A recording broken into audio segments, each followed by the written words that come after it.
ለመጀመሪያ ጊዜ በፍጥረት ታሪክ ውስጥ እግዚአብሔር በሰው ልጅ ላይ ያስቀመጠው ነገር ሚራክል አይደለም፣ ፕሮስፔሪቲ አይደለም። እግዚአብሔር ለመጀመሪያ ጊዜ በሰው ልጆች ሕይወት ላይ ያስቀመጠው ዓላማውን ነው። ዓላማው ደግሞ ምንድነው? በምድር ላይ ይግዙ፣ የሚንቀሳቀሱትንም ሁሉ፣ በሰማይ ያሉትን፣ በምድር ያሉትን፣ በባህር ውስጥ ያሉትን ሁሉም ይግዙ የሚል ዓላማ እግዚአብሔር ሰው ላይ አስቀመጠ። እግዚአብሔር በሕይወታችን ላይ ያስቀመጠው ዓላማ ካለ እግዚአብሔር ያለንን ወይም እግዚአብሔር ያደረገንን ሆነን እንኖራለን። የእግዚአብሔርን ዓላማ መረዳት ካቃተን ግን የተባልነው ሌላ ነው፣ የምንኖረው ሌላ ነው።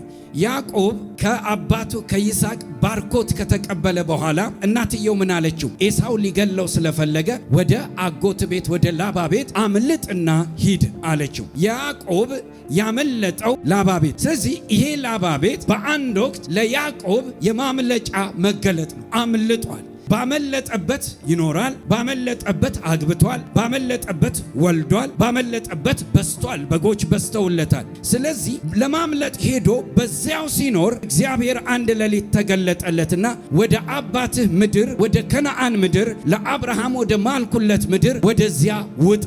የሆነ ወቅት አምልጠህ ነበር፣ ግን አምልጦ ብቻ መኖር ሕይወት ስላይደለ፣ ታርፎ ብቻ ተከልሎ ብቻ ሳይሞቱ ብቻ መኖር ሕይወት ስላይደለ ወደምትበዛበት ሕይወት አምልጥ ብሎ እግዚአብሔር ዓላማውን ነገረው። ይህንን የእግዚአብሔርን ዓላማ ሲረዳ ያዕቆብ ከ21 ዓመት በኋላ ባርነት ቤት ነፃ ወጣ። አንድ ፖይንት ነግራቸዋለሁ። ዓላማ ካልተፈለገ ባርነት ይገላግላል። አንተን መፈለግ አይደለም ምርጫ፣ ግዴታዬ ነው። ዛሬ በጣም ዳይናሚክ የሆነ ክፍል ነው የምንጀምረው ትምህርታችን። ብዙዎቻችሁ አልለመዳችሁ ይሆናል። እንዲህ አይነት ኮንፌሽን፣ እንዲህ አይነት ዲክላሬሽን አልተለመደም ይሆናል እና ዲክላሬሽን ጥቅሙ ምንድን ነው? ይህንን ነው ዛሬ የምንማረው። የመጀመሪያው እግዚአብሔር በሕይወቴ ላይ ዓላማ አለው ብሎ ማሰብ።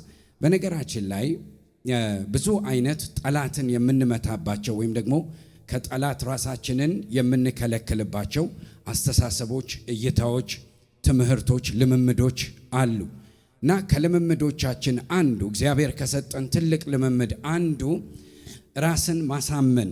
ራስን ማሳመን። እስቲ ራስን ማሳመን በሉ እስቲ። ራስን ማሳመን ትልቁ ጠላትን የምንመታበት ነገር ራስን ማሳመን። ምክንያቱም ጠላት በአካል ወደኛ አይመጣም። ሊያጠቃን አካል ይዞ ወደኛ አይመጣም። የሚያመጣው ምንድን ነው? ሐሳብ ነው። ኦኬ። በዚያ ሐሳብ ዓላማውን በማይንዳችን ላይ ያስቀምጣል። ዓላማውን ላይፋችን ውስጥ ያስቀምጠዋል። ከዛ በኋላ እያሽከረከረን በራሱ ፈቃድና ኮንትሮል ውስጥ ያደርገናል። ስለዚህ ትልቁ ጠላትን የምንመታበት አንዱ የኛ ዌፕን፣ የኛ መሳሪያ ወይም የኛ ጉልበት ምንድነው? ራሳችንን ማሳመን። ምን ብለን ነው ራሳችንን ማሳመን ያለብን? እግዚአብሔር በሕይወቴ ላይ ዓላማ አለው። አሜን ትላላችሁ? አሜን ትላላችሁ? እስቲ እግዚአብሔር በሉ እስቲ። በእኔ ላይ ዓላማ አለው። እንደውም ዓላማ ብቻ አይደለም፣ ታላቅ ዓላማ አለ። የሚበዛ ዓላማ አለ። ኢየሱስ ክርስቶስ ጌታን ድገሙና በሉት። እግዚአብሔር በእኔ ላይ ዓላማ አለው። በሕይወቴ ላይ ዓላማ አለው። እኔ ዘመን ላይ ዓላማ አለው። ታላቅ ዓላማ አለው። እግዚአብሔር ይባረክ። ይሄ ዲመንን አከርካሪውን ነው የሚመታው። አንድ ጊዜ ነግሬያችሁ እንደሆነ አላቅም። እንግሊዝ ሀገር ውስጥ ቢሊዮነር የሆነ በጣም በሀብቱ የታወቀ ሰው ከሰረ እና ከስሮ አካውንት ውስጥ ስንት ትቀረዋለች? በጣም ሀብታም ነው። አካውንት ውስጥ ስንት ትቀረዋለች? 3 ቢሊዮን ብቻ ትቀረዋለች። 3 ቢሊዮን ፓውንድ። ምስኪን ነው። ምን ሊበላ ነው? ምን ሊጠጣ ነው? እውነት ነው የምነግራችሁ። 3 ቢሊዮን ፓውንድ አካውንት ውስጥ ትቀረዋለች። ያያል። ከዛ ይሄ ሰው እንደዚህ ይላል፣ ከዚህ በኋላ ህይወትን እንዴት እገፋለሁ? ከዚህ በኋላ ህይወትን እንዴት እኖራለሁ? ይልና ራሱን ከስንተኛ ፎቅ ላይ ፈጥፍጦ ይገላል። ይሄ በኒውስ የወጣ ነገር ነው። ትክክል የሆነ ትሩዝ ነው የምነግራችሁና 3 ቢሊዮን ብቻ ቀረችኝ ብሎ ሃሌሉያ። የናንተ ደስታ የናንተ ሰላም ስለ ቢሊዮን ሳታስቡ ሻክራ ባላባራባ እያላችሁ ስትኖሩ ቀላል መስሏችሁ? ሃሌሉያ። እስቲ እግዚአብሔር በሕይወቴ ላይ ዓላማ አለው ብሎ ይሄ ሰው ራሱን ከማጥፋቱ በፊት አስተሳሰቡን የቃኘው ሕይወቱን የቃኘው መኖሩን የቃኘው በቢሊዮኖች በሚቆጠር ገንዘብ ብቻ ነው። ሕይወቱን እዛ ውስጥ ነው የከተተው። ከነዚያ ውጪ መኖር እንደማይችል ስላሰበ ነው። ነገር ግን ሌላ አምላኩን ቢያስብና እግዚአብሔር በሕይወቱ ላይ ሌላ ዓላማ እንዳለው ቢያስብ 3 ቢሊዮኑን ባይኖር ኖሮ እግዚአብሔር በሕይወቴ ላይ ዓላማ አለው እኔ መኖር እችላለሁ ማለት በቻለ ነበረ። ስለዚህ የኛ ሕይወት ትልቁ ጉልበቱ የእግዚአብሔርን ዓላማ በሕይወታችን ላይ መረዳት ነው። እግዚአብሔር ይባረክ። አሜን ነው ወይ? እግዚአብሔር በሰው ልጅ ታሪክ ውስጥ ዘፍጥረት 1:26ን አብረን እናነባለን። one of my favorite word from Bible ጀነሰስ ነው። የቤተ ክርስቲያናችንም ራእይ የቤተ ክርስቲያናችንም አካሄድ እዚህ ላይ ነው የተቀመጠው። እንደዚህ ይላል፣ ኢየሱስ ክርስቶስ ጌታ ነው። እግዚአብሔርም አለ ሰውን በመልካችን እንደ ምሳሌያችን ምን እንበል እንፍጠር፣ የባህር ዓሣዎችንና የሰማይ ወፎችን ምን ይበሉ እንስሳትን፣ ምድርን ሁሉ በምድር ላይ የሚንቀሳቀሱትንም ሁሉ ይግዙ። እግዚአብሔርም ሰውን በመልኩ ፈጠረ፣ በእግዚአብሔር መልክ ፈጠረው፣ ወንድና ሴት አድርጎ ፈጠራቸው። እግዚአብሔርም ምን አላቸው? ባረካቸው፣ እንዲህ አላቸው ብዙ ተባዙ፣ ምድርን ሙሏት፣ ግዟትም፣ የባህር ዓሣዎችንና የሰማይ ወፎችን በምድር ላይ የሚንቀሳቀሱትንም ሁሉ ይግዟቸው ይላል። ለመጀመሪያ ጊዜ በፍጥረት ታሪክ ውስጥ እግዚአብሔር በሰው ልጅ ላይ ያስቀመጠው ነገር ሚራክል አይደለም ወዳጆች ሆይ፣ ወይም ደግሞ ፕሮስፔሪቲ አይደለም። እግዚአብሔር ለመጀመሪያ ጊዜ በሰው ልጆች ሕይወት ላይ ያስቀመጠው ምንድነው? ዓላማውን ነው። እስቲ ዓላማውን ነው በሉ እስቲ። የሰው ልጅ መጀመሪያ ከእግዚአብሔር የተቀበለው በመልኩ ከተፈጠረ በኋላ በምሳሌው ከተፈጠረ በኋላ እግዚአብሔር ሰው ላይ ያስቀመጠው ዓላማውን ነው። ዓላማው ደግሞ ምንድነው? በምድር ላይ ይግዙ፣ የሚንቀሳቀሱትንም ሁሉ በሰማይ ያሉትን፣ በምድር ያሉትን፣ በባህር ውስጥ ያሉትን ሁሉ ምን ያደርጉ?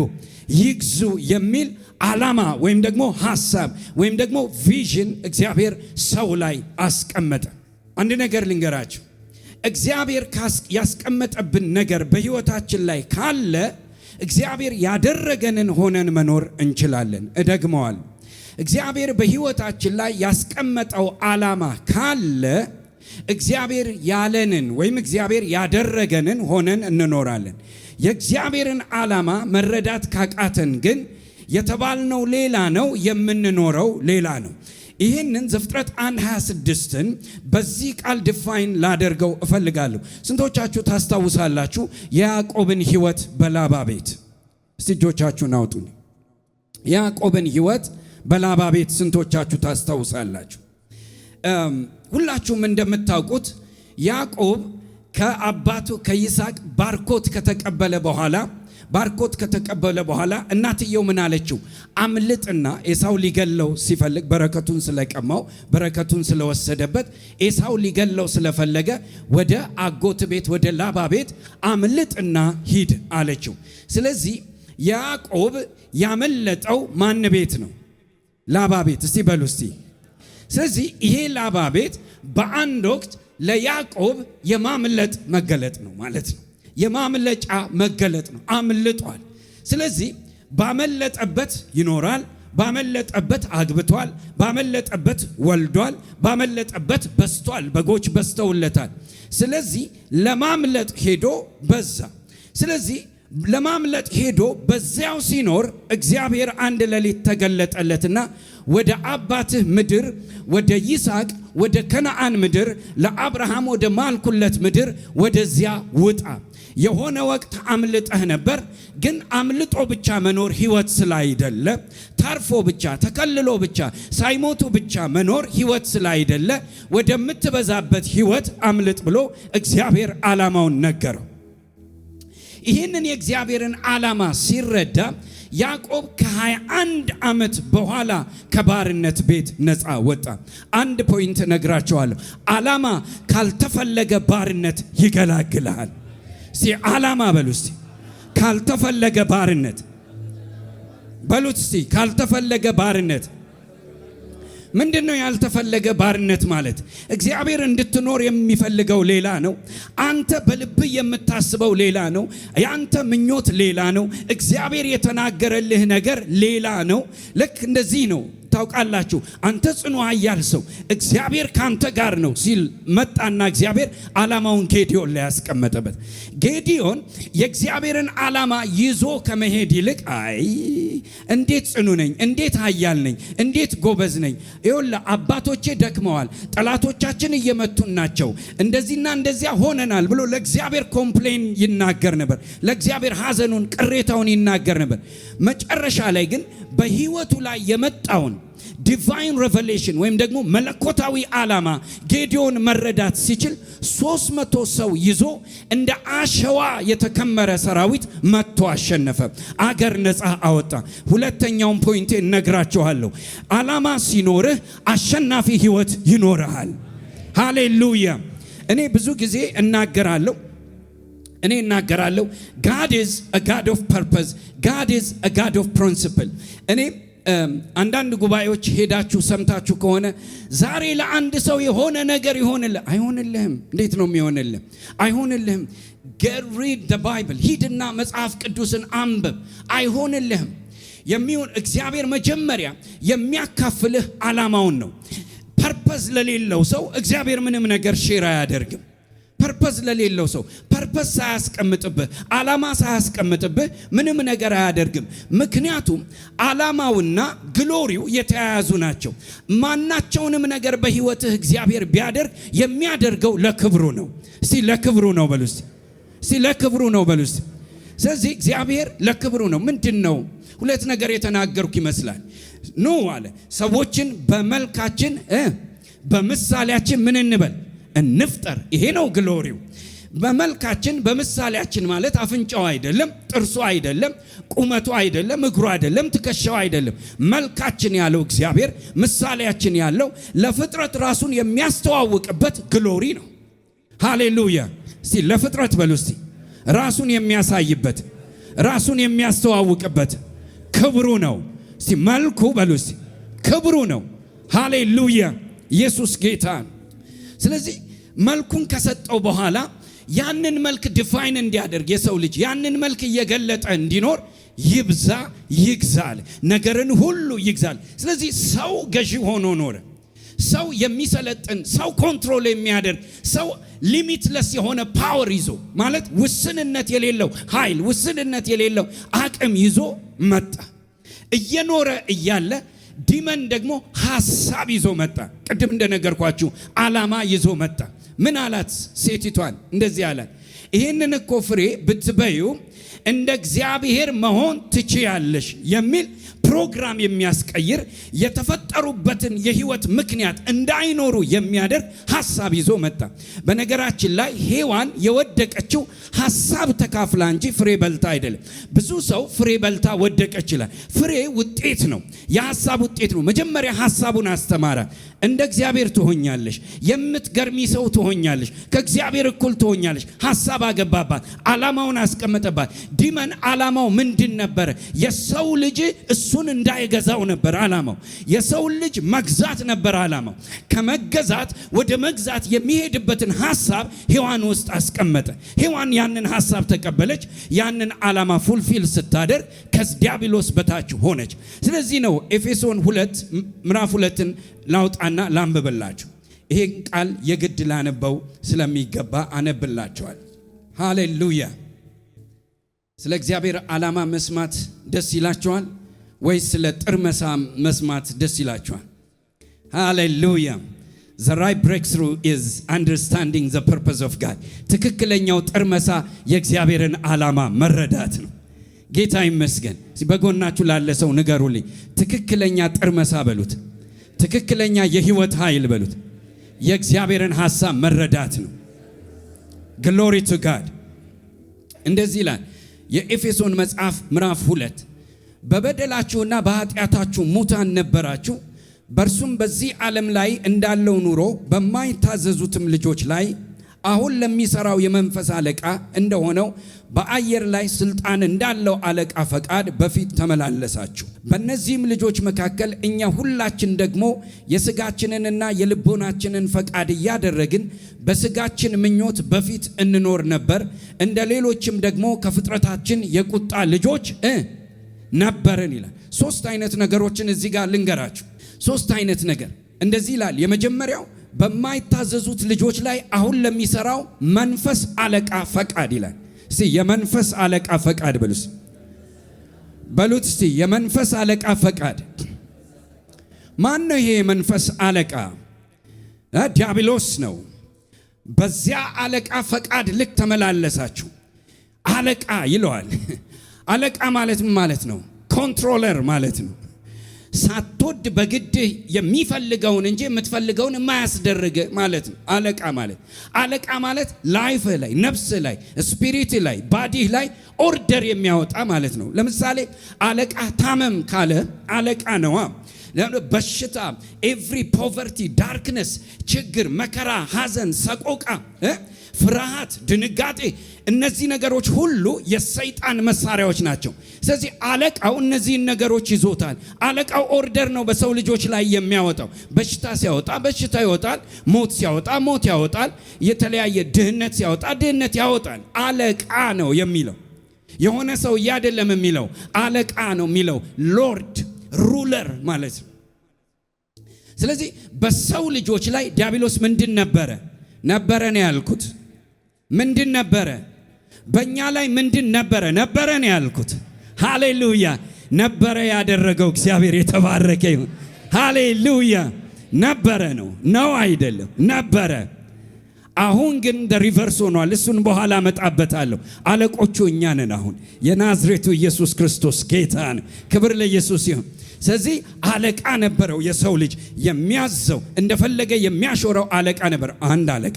ሁለተኛው ደግሞ አለቃ በስጋ ፈቃዳችሁ ተመላለሳችሁ ይላል። ሁለተኛው አለቃችን ማን ነው ማለት ነው? የስጋ ፈቃድ። የስጋ ፈቃድ ማለት ምን ማለት ነው? ዘ ፎሊንግ ፐርሰናሊቲ ወይም የወደቀው አዳም ማለት ነው። የወደቀ ማንነታችን። ለምሳሌ ጳውሎስ አለ ይህንን ከወደቀ ማንነት ጋር ጳውሎስ ሲታገል በስጋዬ መልካምን ነገር ማድረግ እፈልጋለሁ አለ። ነገር ግን መልካምን ነገር ማድረግ እየፈለግኩ መልካም ነገር እንዳላደርግ የሚያደርገኝ ነገር አለ። ከዚህ ከሚሞተው ስጋዬ ማን ይለየኛል? ስለዚህ እነ ጳውሎስን እንኳን ፋይት ያደረገ ነገር ምንድን ነው? ስጋ ነው። ሶስተኛው ደግሞ ጠላታችን ራሱ የእግዚአብሔር ቁጣ ነው። ሁላችን የቁጣ ልጆች ነበርን ይላል። ስለዚህ አለቃችን ዲያብሎስ ነበረ። ፋይተራችን የሚዋጋን እንደፈለገ የሚያሾረን የስጋ ፈቃዳችን ነበር። ሶስተኛው ደግሞ የራሱ ቁጣ ነበር። የሰው ልጅ ምንም የለውም ማለት ነው። አንድ ዲያብሎስ ይገዛዋል፣ ሁለት ስጋ ይገዛዋል፣ ሶስተኛ የቁጣ ልጅ ነው። ስለዚህ ከሶስቱም የወደቀ ነው። ለምንድን ነው ይሄ ሁሉ ነገር የመጣበት ሲል ሰው ከእግዚአብሔር ዓላማ ወደቀ። እግዚአብሔር በክርስቶስ ኢየሱስ በሬዘሬክሽን በትንሣኤ አስቀድሞ ሪስቶር ያደረገው ያደሰው ነገር ምንድን ነው ብትሉኝ፣ ዓላማውን እንደገና ሕይወታችን ውስጥ አስገባው። እስቲ ዓላማውን በሉ። እስቲ ዓላማውን በሉ። ዓላማ ምንድን ነው? ዓላማ ማቶሴ ከፕራላባዲያ ዓላማ ማለት እግዚአብሔር እንደገና ሃሌሉያ ልለው ነው። እግዚአብሔር እንደገና ኃይለኛ ሕይወቱን የሚገልጥበት መንገዱ ነው። ዓላማ ማለት እግዚአብሔር እንደገና በሪስቶሬሽን ማንነቱን የሚገልጥበት ክብሩን የሚገልጥበት መንገዱ ነው። እስቲ እግዚአብሔር በሉ። እስቲ በሕይወቴ ላይ ዓላማ አለው። እስቲ እግዚአብሔር በሉ። እስቲ በሕይወቴ ላይ ዓላማ አለው። ሃሌሉያ። ስለዚህ ዓላማ ፋይት ያደረገው ኢየሱስ ክርስቶስ ነው። ይሄንን ዓላማ ለመመለስ ሰዎች የጣሉትን የተገዙበትን በአለቃው በዲያብሎስ በአለቃው በስጋ በቁጣ ልጆች የነበሩበትን እንደገና ሪቨርስ ለማድረግ እንደገና በተቃራኒ መንገድ የሰው ልጆች ገዢ እንዲሆኑ ፋይት ያደረገው እኛን ወክሎ ኢየሱስ ክርስቶስ ነው። በመስቀል ላይ በሞተ ጊዜ መጀመሪያ የነበርንበትን ዓላማ መለሰልን። ስለዚህ እግዚአብሔር በሕይወቴ ላይ ምን አለው? ዓላማ አለው። ልንገራችሁ፣ እግዚአብሔር በክርስቶስ ኢየሱስ የመለሰልኝ ሕይወት ሰይጣን እንዳይገዛኝ፣ አለቃው በፈቃዱ እንዳይገዛኝ፣ ስጋዬ እንዳይገዛኝ፣ ቁጣው ራሱ እንዳያተረማምሰው ሕይወቴን በክርስቶስ ኢየሱስ ምርኮዬን መለሰው። ሃሌሉያ! I have money. That's Christ. ኢየሱስ አለኝ። ሃሌሉያ! ገንዘብ አለኝ። ገንዘቤ ኢየሱስ ነው። ዕዳዬን የከፈለ ገንዘብ። አሜን ትላለህ ወይ? የኃጢአትን ዕዳ የከፈለ ገንዘብ። ሃሌሉያ! የምገዛበትን የምኖርበትን ዓላማ የመለሰልኝ ኢየሱስ ይባላል። ኢየሱስ ገንዘቤ ነው። Jesus is my value. ሃሌሉያ! እስቲ ኢየሱስ ገንዘቤ ነው በሉ። እስቲ ኢየሱስ ገንዘቤ ነው በሉ። ልንገራችሁ፣ you have a choice። በክርስቶስ ኢየሱስ የሆናችሁትን እያሰባችሁ ወይ መደሰት ወይ ደግሞ ያጣችሁትን ነገር እያያችሁ ማልቀስ ምርጫ አላችሁ። ነገር ግን ዛሬ እግዚአብሔር ሪማይንድ የሚያደርጋችሁ እግዚአብሔር በሕይወታችሁ ላይ ዓላማ አለው። ማይ ጋድ ሃሌሉያ! ዓላማንና ኮቨነንትን አያይዛችሁ እንድታዩልኝ እፈልጋለሁ። ዓላማ እግዚአብሔር በቃሉ ላይፍ ላይ የሚያስቀምጠው የምትኖርበት ሐሳብ ነው። ስለዚህ ወደ ያዕቆብ ልመልሳችሁ። ያዕቆብን አባትየው ሲባርከው ምን ብሎ ባረከው? በሰማይ በምድር ጠል ተባረክ፣ ሰዎች ፍጥረታቶች ሁሉ ይገዙልህ ብሎ ባረከው። ሶ in the time ያንን የአባቱን ብሌሲንግ በረሳባቸው ዘመናቶች ሁሉ ላባ የሚባል ሰውዬ ይገዛዋል። 1 ዓመት ገዛው፣ 7 ዓመት ገዛው፣ 10 ዓመት ገዛው፣ 14 ዓመት ገዛው፣ 18 ዓመት ገዛው፣ 20 ዓመት ገዛው። ለምን እንደገዛው ልንገራችሁ። ያዕቆብ በላዩ ላይ የተሸከመውን የብሌሲንግ ፐርፐዝ ስለረሳ ነው። በነገራችን ላይ 21 ዓመት ያዕቆብ በላባ ቤት መገዛቱ የእግዚአብሔር ሐሳብ አይደለም፣ የእግዚአብሔር ጊዜ አይደለም፣ የእግዚአብሔር ፕሮግራም አይደለም። አንድ ቀን ያዕቆብ ከእንቅልፍ እንደሚነቃ ነቃና ወደ አገሬ እንድታሰናብተኝ እፈልጋለሁ አለ። ደሞዜን ራሴ መወሰን እፈልጋለሁ። ኢየሱስ ጌታ ነው። እስቲ ቀንጆቻችሁን አንሱ። ማዲካ ፓራላባይ መውጣት እፈልጋለሁ በሉት። መውጣት እፈልጋለሁ። በዚህ ህይወት እንድኖር፣ በዚህ ሌቭል እንድኖር የእግዚአብሔር ሐሳብ አይደለም። አሜን ነው ወይ? እኔ አንድ ነገር ልንገራችሁ። አንዳንድ ሰው ከሆነ ከማይመጥነው ህይወት ጋር አዳፕት አድርጎ በመኖር እቺን ካገኘው ይበቃኛል የሚላል።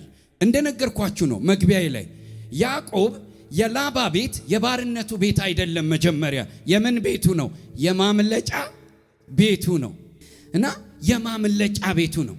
በማምለጫ ቤቱ ውስጥ ፕሪቪሌጆች ደግሞ ነበሩ። አንድ ማምለጫ፣ ሁለተኛ ፕሪቪሌጅ እድሎች ነበሩ። እድሎቹ ምንድን ናቸው? ሴት አገኘ። ከዛስ በኋላ ተደገመለት፣ ድጋሚ ሌላ ሚስት አገኘ። ማምለጫ ሊያመልጥ ገብቶ በጣም የታደለ ሰው ነው በእውነት። 2 አገኘ። 2 ብቻ አይደለም ያገኘው፣ 2 ብቻ አይደለም፣ የሁለቱን ደግሞ ሰራተኞች አገኘ። እነዚህን ሁሉ አገኘ። 12 ወለደ። እዛ ቤት ውስጥ ይበላል፣ ይጠጣል። ወደ 2 ሚስቶች ምናምን ቁባቶች አሉት። እንደፈለገ ይኖራል።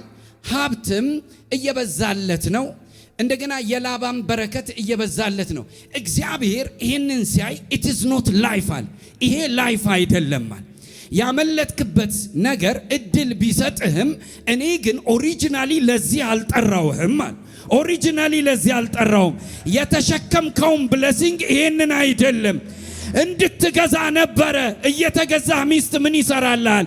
እየተገዛህ በግ ምን ይሰራልሃል? ባሪያ የሆንከ ፕሮስፔሪቲ ምን ይሰራልሃል?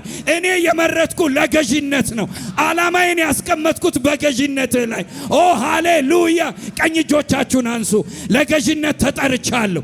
እንድገዛ ተጠርቻለሁ። ኦ ማጋዳ እንድገዛ፣ እንድቆጣጠር፣ እንዳይል፣ አለቃ እንድሆን፣ ማይቲ ህይወት እንዲኖረኝ፣ የድል ህይወት እንዲኖረኝ፣ አሸናፊ ህይወት እንዲኖረኝ ተጠርቻለሁ። ሃሌሉያ! ያነሰ የረከሰ ተራ የሆነ ኮምፔር አድርገ ከሌሎች ጋር አነጻጽረ የምትኖረውን ከሌሎች ጋር ሲነጻጸር አሪፍ የሆነ ህይወት አልሰጠህም።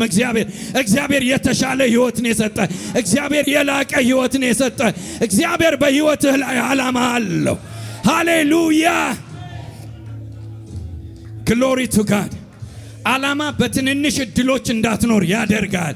እስቲ ለራሳችሁ በሉት፣ ዓላማ በሉ እስቲ፣ ዲቫይን ፐርፐስ በሉ እስቲ፣ መለኮታዊ ዓላማ በሉ እስቲ። በትንንሽዬ ነገር ምርቃት በሚሆኑ ነገሮች እንዳልኖር ያደርገኛል። ሃሌሉያ! የእግዚአብሔር ዓላማ የኔ ዋጋ ነው፣ የምኖርበት ቫልዩዬ ነው። ሃሌሉያ! እግዚአብሔር በህይወቴ ላይ ዓላማ አለው። ሃሌሉያ! ከዚያ ኦ ግሎሪ ግሎሪ ግሎሪ። ጩና በሉት እስቲ፣ እግዚአብሔር በህይወቴ ላይ ዓላማ አለው። እግዚአብሔር በህይወቴ ላይ ዓላማ አለ።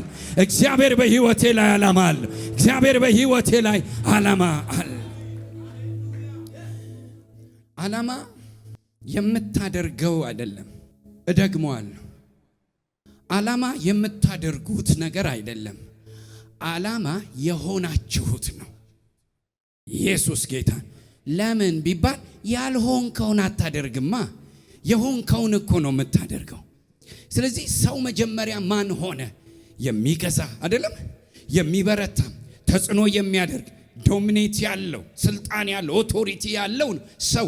የእግዚአብሔር ዓላማ በዚህ ደረጃ ነው ሰው ላይ የተቀመጠው። እንደዚሁ ያዕቆብም ላይ የተቀመጠው አባቱ ብለሲንግ ያስቀመጠው ጌታሁን በሰማይ ጠል ረስርስ በምድር ባለ ነገር ረስርስ ነው እንጂ ያለው ከላባ እጅ በሚወጣ ደሞዝ ኑር አላለው። ያለ ዓላማ መኖር ማለት ያልሆንከውን መኖር ማለት ነው። ይኖዋት ዛሬ ማለዳ እግዚአብሔር ይህን ቼን ይበጥሰዋል። በጌታ በኢየሱስ ስም ይበጥሰዋል። ያልሆንኩትን በሉ እስቲ፣ ያልተደረግኩትን፣ ያልተባልኩትን፣ ያልተፈጠርኩበትን አልኖርም በሉ እስቲ፣ አልኖርም። ሃሌሉያ!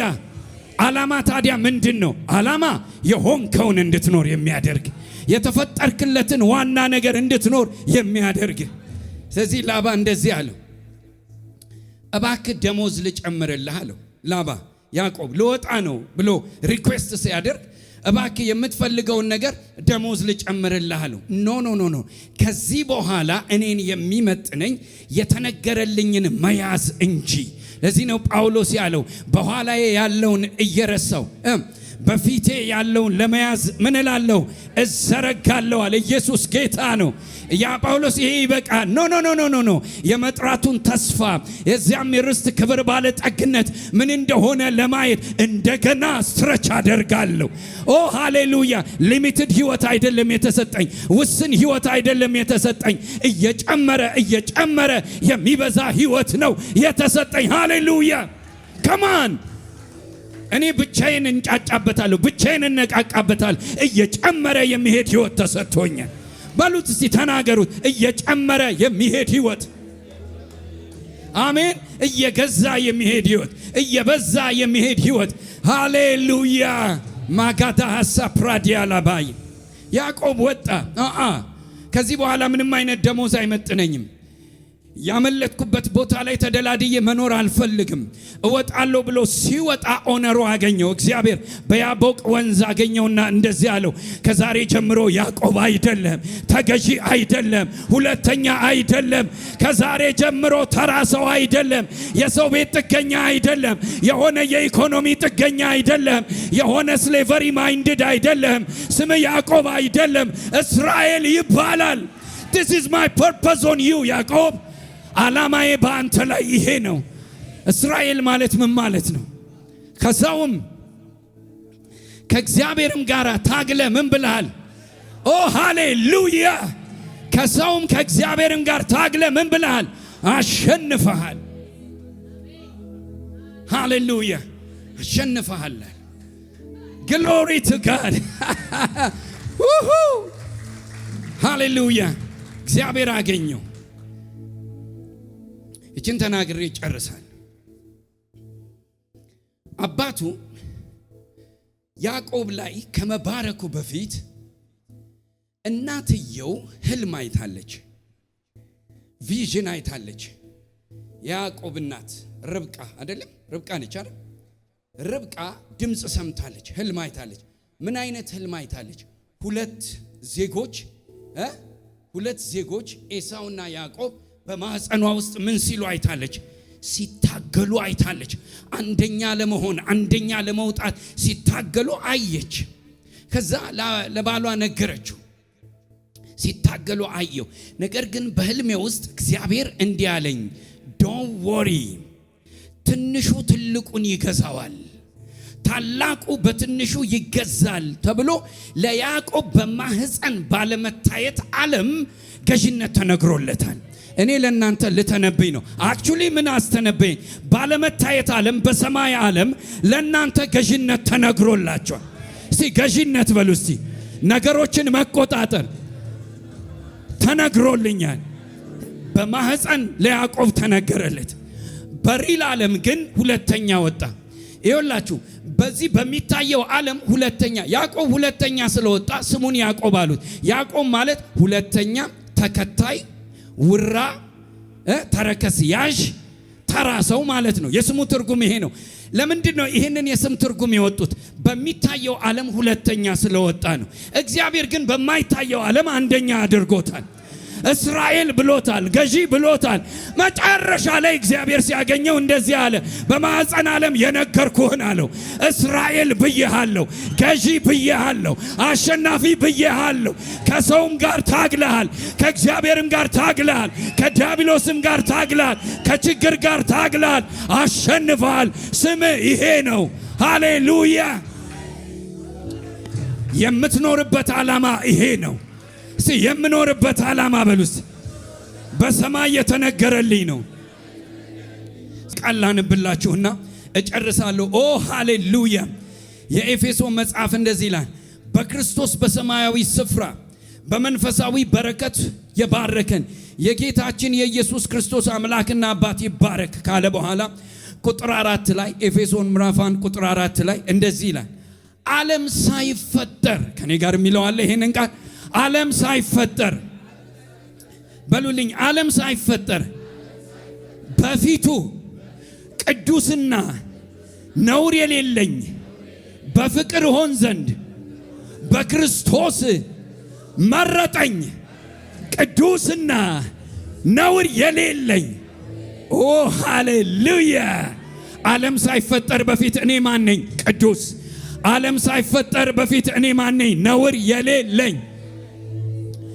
ለሚቴልዩ አንድ ነገር፣ ፍርድ ሁሉ ካደረግከው ይጀምራል። ሂድና ኮርት ቁም። ዳኛው ጀጅ የሚያደርግህ በኢንቴንሽንህ አይደለም፣ በአክሽንህ ነው። በወሰድከው አክሽን ነው። ኢንቴንሽን ስለማይታይ የማይታይ ጀጅመንት የለም። ፍርድ ሁሉ ላደረግከው ነው። ከኔ ጋር በሉት፣ ፍርድ ሁሉ ላደረግነው ነው። ፍርድ ሁሉ ላደረግነው ነው። ኦኬ ከሆነ ፍርድ ሁሉ ላደረግነው ከሆነ በአንዱ በአዳም ምክንያት ኃጢአት ወደ ሰው ልጆች መጣ ገባ። ከዛ በኋላ በዘር የተካፈልኩት ኃጢአት የኃጢአተኛ ተግባር ሰጠኝ፣ ፌል የሚያደርግ ባዲ ሰጠኝ። በዚህ የተካፈልኩት ኦሪጂናሊ ግን እኔ በክርስቶስ ኢየሱስ ስታወቅ ባደረግኩት ሳይሆን ዓለም ሳይፈጠር በፊት ቅዱስ እና ነውር የሌለኝ። አሜን ትላላችሁ ወይ? እስቲ ቅዱስ በሉ እስቲ። ነውር የሌለኝ። ይህን ላምጣላችሁና ጨርሳል። ኦ ሃሌሉያ። ዘካርያስ ምዕራፍ 3 ላይ ኢያሱ ስለሚባል ካህን ታስታውሳላችሁ። እድፋም ልብስ የለበሰ ራይት። ቆሻሻ ጥምጥም የጠመጠመ ሰው በእግዚአብሔር ፊት ቆመ፣ በሰይጣንም ፊት ቆመ። ሰይጣን መጣና እንደዚህ አለ፣ የሚታይ በሽታ አለበት ይሄ ሰው አለ፣ የሚታይ እድፍ አለበት፣ የሚታይ ኃጢአት አለበት አለው እግዚአብሔር። ይታያል፣ ኃጢአቱ ጥምጥሙ ይታያል፣ ልብሱ ይታያል፣ እድፋምነቱ ይታያል፣ ደካማነቱ ይታያል፣ አለመብቃቱ ይታያል አለው ለእግዚአብሔር። እግዚአብሔር እንደዚህ አለው፣ ይሄ አይታየኝም አይደለም፣ ሪያሊቲውን አይደለም የካደው እግዚአብሔር። ሰይጣን ሆይ እግዚአብሔር ምን ይበልህ? ይገስጽህ አለውና ኢየሩሳሌምን የመረጠ እግዚአብሔር ምን ይበልህ? ይገስጽህ። ምን ማለቱ ነው? እኔ ኢያሱን በፐርፎርማንስ ሳይሆን በሰልፍ ራይቸሱ ሳይሆን በገዛ ጽድቁ ሳይሆን በምርጫ ነው ያጸደቅኩት። ኦ ሃሌሉያ! ከክህነት በፊት መርጫዋለሁ፣ ከእድፋምነቱ በፊት መርጫዋለሁ፣ ሳይወድቅ በፊት መርጭ። ወይኔ ወይኔ ወይኔ! ሃሌሉያ! ተራ ሰው ነው ሳትለው በፊት ሳትከሰው በፊት መርጫዋለሁ። ስለዚህ ኢያሱን የማየው በለበሰው ሳይሆን በምርጫዬ ነው አለ። በናዝሬቱ በኢየሱስ ስም አሁን በሆናችሁት አይደለም፣ እግዚአብሔር በምርጫው በኩል ያያችኋል። እግዚአብሔር በምርጫው በኩል ያያችኋል። በምርጫው በኩል ምንድነኝ? ቅዱስ ነኝ። በምርጫው በኩል ምንድነኝ? ያለ ነውር ነኝ። ስለዚህ ቅዱስና ያለ ነውር የሆነ ሰው የኃጢአት ፍርድ የለበትም። እግዚአብሔር በሕይወቴ ላይ ዓላማ አለው። ሃሌሉያ! ሶስት ነገሮችን ነግሬያችሁ ጨርሳለሁ። ተቀመጡ። ዓላማ የሆንኩትን እንድኖር ያደርገኛል። ዓላማ ያልሆንኩትን እንዳልሆን ያደርገኛል። ዓላማ የገዛኝን መልሼ እንድገዛ ያደርገኛል። ያዕቆብ እስራኤል ተባለ። ዓላማ በዚህ ምድር ላይ ከየትኛውም አይነት ቻሌንጅ ከየትኛውም አይነት መከራ እያሸነፍኩ እንድወጣ እየጨመርኩ እንድኖር ያደርገኛል እግዚአብሔር ዓላማ። ወዳጆች ሆይ አንዳንድ ነገሮች ተስፋ አስቆርጧችኋል። ስራ፣ ገንዘብ ማጣት፣ ድህነት። I have been there፣ እዛ ነበርኩኝ። ማጣትን በደንብ ነው ማቀው። ሪጀክሽንን፣ ተስፋ መቁረጥን ጠንቅቄ በደንብ አቀዋለሁ። እኔ ልንገራችሁ፣ ዛሬ ስሜታዊ ሆኜ አይደለም ምሰብካችሁ፣ ቀና እያደረገ ያኖረኝ እግዚአብሔር በሕይወቴ ላይ ዓላማ አለው። ይሄ ነገር ያልፋል፣ እዚህ ነገር ውስጥ እገባለሁ እያልኩኝ ነው የኖርኩት። ምክንያቱም ከድህነቴም ከባለጠግነቴም ከሁለቱም ይልቅ የማቀው የእግዚአብሔር ዓላማ በሕይወቴ ላይ ጠንካራ መሆኑን ነው። ኢየሱስ ክርስቶስ ጌታ ነው። ሃሌሉያ! አንዳንዶቻችሁ ዛሬ በግድ የመጣችሁ ልትኖሩ ትችላላችሁ። በግድ የመጣችሁ ልትኖሩ ትችላላችሁ።